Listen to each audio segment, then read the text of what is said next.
Hello everyone, and in today's video we're going to talk about Python data types. There are several types of data in Python: numbers and sequences of symbols or data types.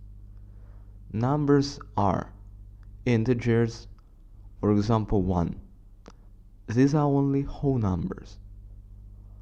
Floats, for example 3.5, a real number with a floating point representation. Sequences of symbols or data types are ordered collections of items. Strings, a collection of one or more characters put in single, double or triple quotes. List, an ordered collection of one or more data type items put in square brackets. Tuple, a collection of data items put in round brackets. Let's learn what data types we have in our code.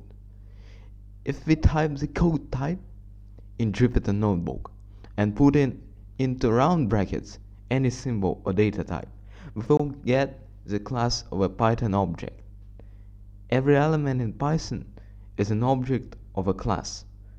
A number, string, list, dictionary, etc. are objects of corresponding built-in classes. Thank you for your attention. Hope you liked the video and see you soon. Bye.